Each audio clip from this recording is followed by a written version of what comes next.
Hello friend, आज हम आपको गणेश चतुर्थी व्रत कथा सुनाने जा रहे हैं। सावन मास में गणेश चतुर्थी व्रत की कथा सुनने से सुख सौभाग्य में वृद्धि होती है। तो चलिए शुरू करते हैं। गणेश चतुर्थी महीने में 2 बार पड़ती है, एक कृष्ण पक्ष की और एक शुक्ल पक्ष की। कृष्ण पक्ष की चतुर्थी तिथि को रखा जाने वाला संकष्टी चतुर्थी व्रत महिलाओं के लिए बेहद खास होता है, क्योंकि ये व्रत माताएं अपनी संतान की लंबी आयु और सुखी जीवन की कामना के लिए करती हैं। पूरा दिन व्रत रखकर रात में चंद्रमा को अर्घ देकर व्रत खोला जाता है। संतान की लंबी उम्र, सौभाग्य की वृद्धि के लिए यह व्रत बहुत ही महत्वपूर्ण है। तो आज हम सुनते हैं चतुर्थी व्रत की पावन कथा। इस दिन सबसे पहले गणेश जी की और माँ सकट की पूजा की जाती है, फिर सकट माता की व्रत कथा सुनी जाती है और उसके बाद गणेश जी की कथा सुनी जाती है। तो आइए सबसे पहले सुनते हैं सकट माता की कथा, फिर सुनेंगे गणेश जी की। पौराणिक कथा के अनुसार एक बार एक बूढ़ी अम्मा का एक बेटा था। बूढ़ी अम्मा अपने बेटे से बहुत प्यार करती थी और उसके लिए 12 महीने की चौथ का व्रत करती थी। बूढ़ी अम्मा का बेटा हमेशा जंगल से लकड़ियां लेकर आता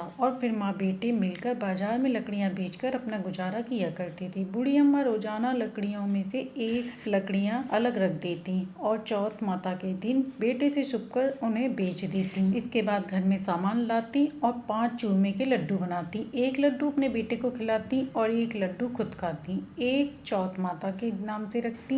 बूढ़ी अम्मा का बेटा अपनी पड़ोसन के घर गया एक दिन, तो उसने देखा कि पड़ोसन चूरमा बनाकर रखा है। उसने पड़ोसन से पूछा, आज क्या त्योहार है जो आपने चूरमा बनाया है? पड़ोसन ने कहा, मैंने तो आज ही बनाया है, लेकिन तेरी माँ तो हर चौथ के दिन चूरमा बनाती है, आपको खाने के लिए नहीं देती है क्या? तो बेटे ने कहा, हाँ देती तो है। फिर पड़ोसन ने बूढ़ी अम्मा के बेटे से कहा कि तुम जो लकड़ियाँ काट कर लाते हो उनमें से कुछ लकड़ियां तुम्हारी माँ छुपाकर बेचती है और फिर छुपाकर बेची हुई लकड़ियों से मिलने वाले पैसे से वह चूरमा बनाती है। बेटे ने पड़ोसन से जब यह बात सुनी तो वह गुस्से में घर आ गया और माँ से बोला, मैं इतनी मेहनत से लकड़ियां बेचकर लाता हूँ और तुम चुपचाप उसे बेचकर चूरमा बनाकर खुद अकेले खा लेती हो। आज से तुम या तो मुझे छोड़ दो या फिर चौथ माता के व्रत को छोड़ दो। बेटे की बात सुनकर माँ कहने लगी, बेटा मैं तो यह व्रत तुम्हारे लिए ही करती हूँ, मैं तुम्हें छोड़ सकती हूँ लेकिन चौथ माता का व्रत नहीं छोड़ सकती। यह सुनकर बेटा नाराज हो गया। नाराज होकर घर छोड़कर जाने लगा। तब माँ ने कहा, बेटा तू जा रहा है लेकिन यह कुछ अनाज है, इसमें मैंने चौथ माता की कहानी सुनी है, ये लेकर जा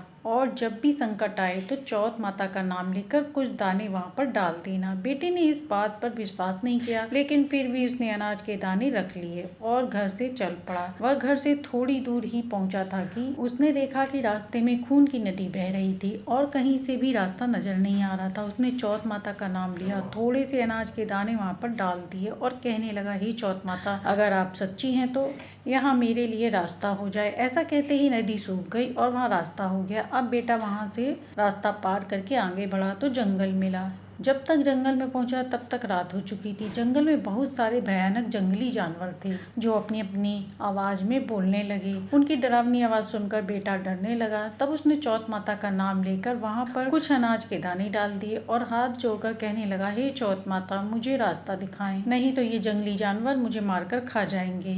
ऐसा कहते ही उसे रास्ता मिल गया और जंगल में चलते चलते वह राजा के नगर में पहुंचा। वहाँ का राजा हर महीने एक आदमी की बलि देता था। जब वह एक बूढ़ी अम्मा के घर गया तो देखा कि बूढ़ी अम्मा पूड़ी बनाती जा रही हैं और रोती जा रही हैं। तब उसने पूछा कि अम्मा, आप रो क्यों रही हो? तब बूढ़ी माई कहने लगी, बेटा मेरा एक ही बेटा है और आज उसने राजा के पास बलि देने के लिए जाना है और ये पूरी पकवान मैं अपने बेटे के लिए बना रही हूँ। तो लड़का कहने लगा, माँ आप ये पूड़ियाँ मुझे दे दो, मैं आपको बेटे के बदले राजा के यहाँ बलि देने के लिए चला जाऊंगा। बूढ़ी अम्मा प्रसन्न होकर उसे पूड़ियाँ दे देती है। रात को सोते समय उसने अम्मा से कहा, माँ जी जब भी राजा का बुलावा आए तो मुझे बता देना। और आधी रात को जैसे ही बूढ़ी अम्मा ने सोचा था वैसे ही राजा का बुलावा आ गया। तब बूढ़ी अम्मा सोचने लगी, पराए बेटे को मैं बलि चढ़ाने के लिए कैसे भेज दूं। इतने में ही बेटा खुद उठ गया और कहने लगा, अम्मा मेरा थैला और लाठी दे दो। बूढ़ी अम्मा ने सोचा कि आज तक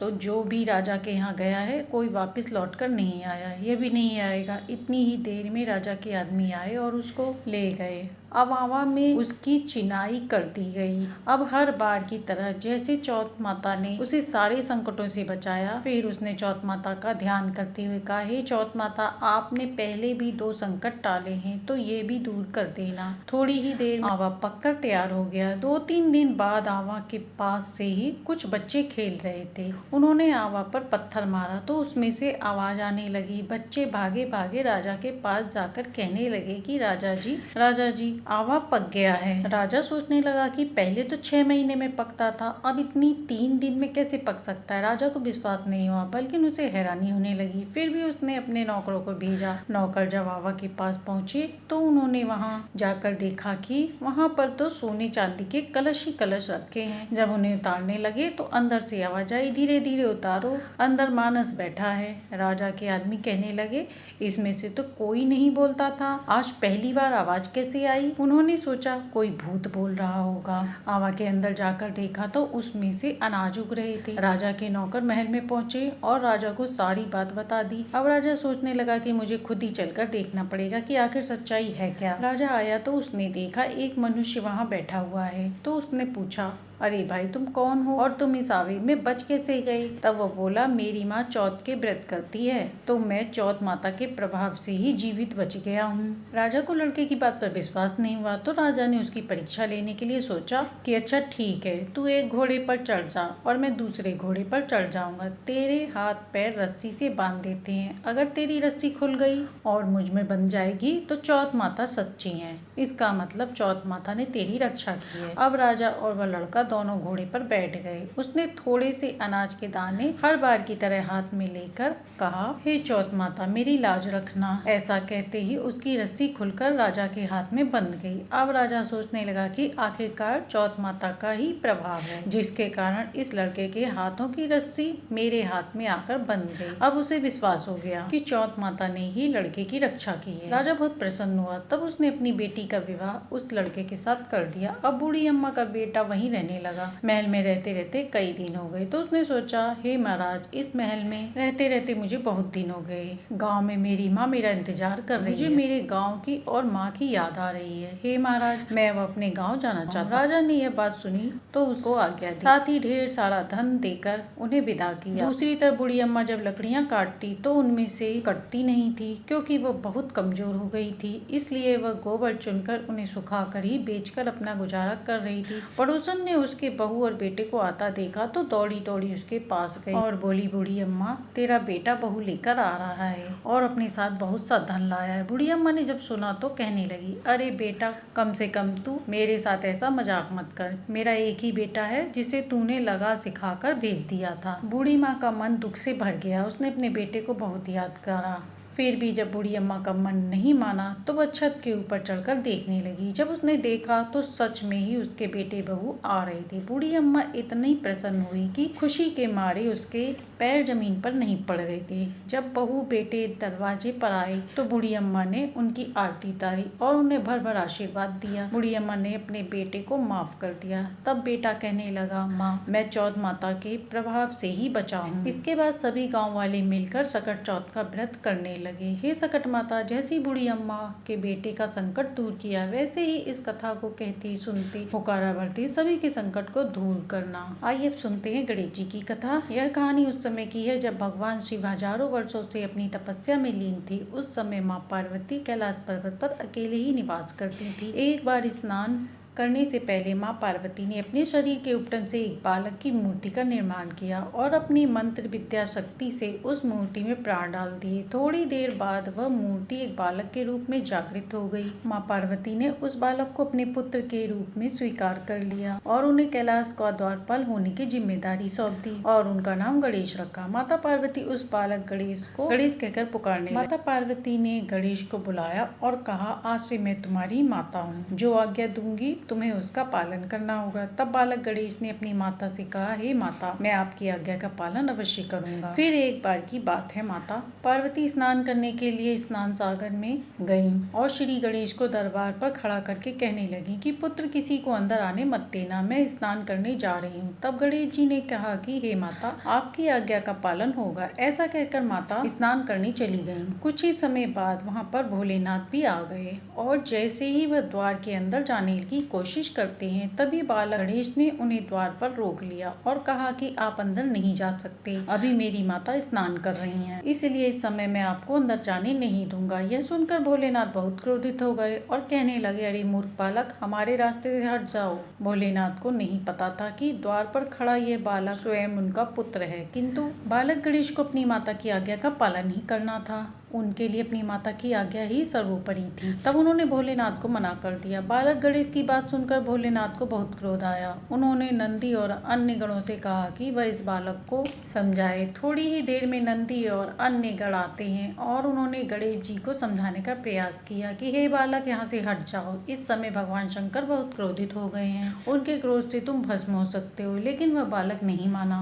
और वहाँ से हटने का नाम ही नहीं लिया। डट कर द्वार पर खड़ा हो गया और कहने लगा, अगर आप में से किसी ने भी अंदर आने की कोशिश की तो मैं उसे दंड दूंगा। यह बात सुनकर नंदी गण क्रोधित हो गए और वे भगवान गणेश से युद्ध करने के लिए तैयार हो गए। लेकिन गणेश जी उन पर प्रहार कर देते हैं, जिस कारण बड़ी मुश्किल से जान बचाकर नंदी और अन्य गण वहां से भागे और इस प्रकार सभी को पीटकर बालक गणेश वहां से भगा देते हैं। अब भगवान शिव से रुका नहीं गया, उनके सब्र का बांध टूट गया और वह खुद त्रिशूल लेकर इस नागार की ओर चल पड़े। वहां पहुंचकर बालक गणेश को ललकारने लगे कि हे मूर्ख बालक, तुमने मुझे और मेरे नंदी गणों को परेशान किया है, मैं तुम्हें अवश्य ही दंड दूंगा। यह बात कहकर भोलेनाथ अपने त्रिशूल से बालक गणेश पर प्रहार कर देते हैं। एक ही क्षण में बालक गणेश का शीश धड़ से अलग हो जाता है। उधर थोड़ी ही देर में जब माता पार्वती स्नान करके आती हैं तो देखती हैं उनके पुत्र गणेश का सिर कटा हुआ है और जमीन पर पड़ा है। वह महादेव वहीं पास पर खड़े हैं, त्रिशूल हाथ में लिए क्रोधित अवस्था में हैं। यह देखकर माता पार्वती क्रोध से दुखी होती हैं और क्रोध के मारे उन्होंने काली का रूप धारण कर लिया, जिससे तीनों लोकों में हाहाकार मच गया। ब्रह्मा, विष्णु और महेश सहित सभी देवतागण मां पार्वती के इस भयानक रूप से भयभीत हो उठे और वे सभी उन्हें मनाने का प्रयास करने लगे। लेकिन मां पार्वती हटी नहीं कि मेरे पुत्र को वापस लाकर दिया जाए, नहीं तो मैं संपूर्ण सृष्टि का विनाश कर दूंगी, जिससे सभी बहुत डर गए। तब ब्रह्मा जी और विष्णु जी महादेव जी से कहा कि हे महादेव जी, यह आपने क्या कर डाला। हे महादेव, आपने तो पार्वती के पुत्र यानी कि अपने ही पुत्र को मृत्यु के दंड दे दिया। जब महादेव को इस बात का पता लगा तो वह पश्चाताप करने लगे और वे माता पार्वती से क्षमा मांगने लगे। कहने लगे, हे देवी, मुझे क्षमा कर दो, अब यह मस्तक मैं वापस नहीं जोड़ सकता, लेकिन किसी पशु का मस्तक यदि मिल जाए तो मैं इसे जोड़कर पुनः बालक गणेश को जीवन दान दे सकता हूँ। तब ब्रह्मा जी ने सुझाव दिया कि पूर्व दिशा में जाकर देखें, जो माँ अपने बच्चे के तरफ पीट करके लेटी हो,